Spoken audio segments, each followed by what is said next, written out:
you're out there on the scene, and you're out there in public, and you just used your weapon to defend your life, and now you turn that weapon in with the blood splattered all over it.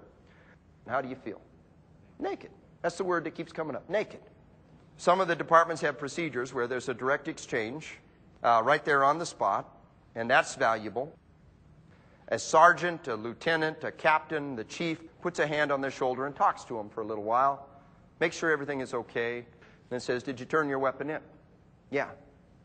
And then that individual reaches down, takes their weapon out, hands it to the individual, and says, here, take mine. That is an awesome gesture that has great, great power in it, that helps the individuals to sustain themselves over the long haul. Another officer who has survived a violent encounter emotionally can help guide you through the post-event recovery. Dave recalls a young officer involved in a horrendous shooting in Florida. One of the SWAT team members who knew this guy showed up on the scene and said, I'm going to stay with you. I'll be with you all the way through this. We can't talk about the case. We can't talk about the event or the shooting. We'll talk about everything else. I've already been around this block, and I'm going to stay here with you all the way through it, and you won't have to do anything alone. That has incredible power. It ought to be formalized in an organization. There ought to be the peers who come and provide that peer support right from the beginning. So you try to avoid thoughts about the trauma. Try to not think about something. Go ahead. Pick something and then not think about it. You can't do it. You turn your mind in knots trying to not think about it because you don't know how to deal with it. You'll try to avoid activities, places, people that will help you remember the event. And then what will happen is you'll have a difficulty recalling aspects. You'll repress memories. You'll have a diminished interest in things you used to enjoy. You just can't trust your emotions, and so you cut off the things that cause any emotion, including joy. And you take the joy out of your life. You can't deal with your emotions, so you cut yourself off even from love at the time that you need it the most. And then what happens is, as a result of that, your mind is all tied up in knots, and you have difficulty falling asleep because the nightmares come when you're sleeping. You don't deal with the memories while you're awake, and they will come out while you're asleep. And therefore, you don't want to sleep. You have sleep difficulties. You have irritability and outbursts of anger. What happens to you is you don't deal with your emotions on a daily basis. You dam your emotions up inside of you, and then the dam bursts and they come out in outbreaks of rage and anger. You have difficulty concentrating because your brain is tied up in knots trying to not think about things.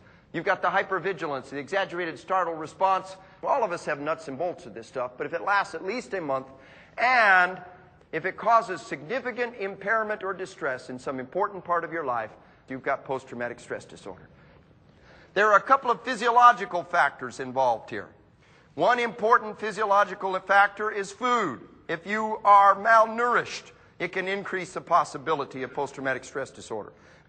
The dynamic of food to calm down an individual is of great power. You don't want caffeinated coffee. This is not a step in the right direction. And you don't want great sugary substances.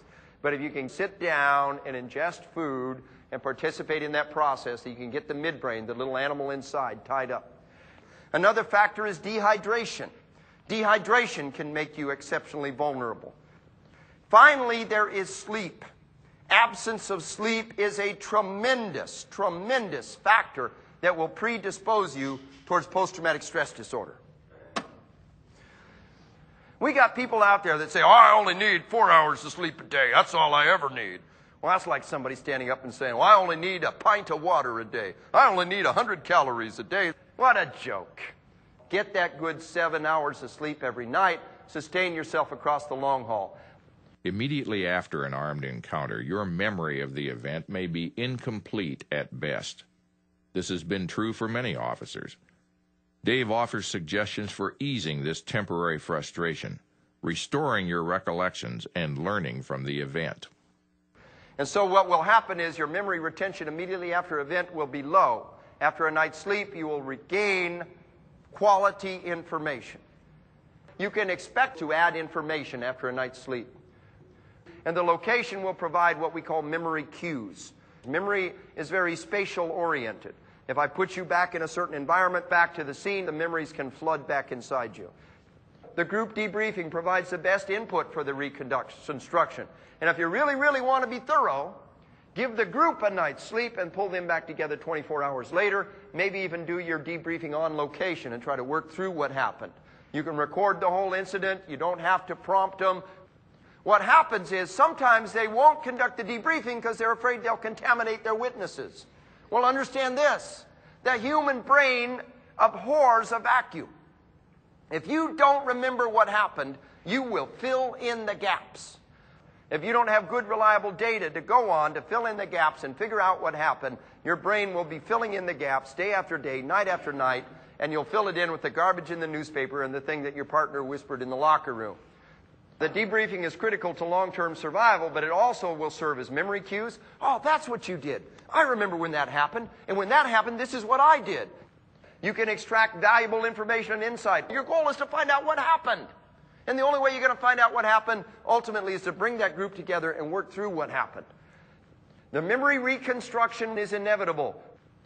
The military knows that 75% of the learning in a training event happens after the event in the debriefing.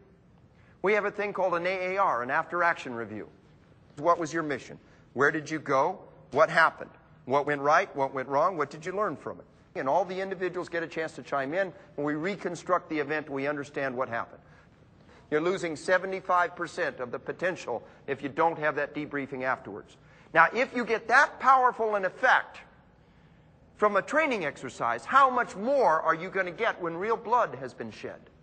You have this moral obligation to gather together and to learn the lessons and to apply those lessons. One of the ways that you'll get peace from the event is to apply the lessons and make sure that the mistakes are not repeated.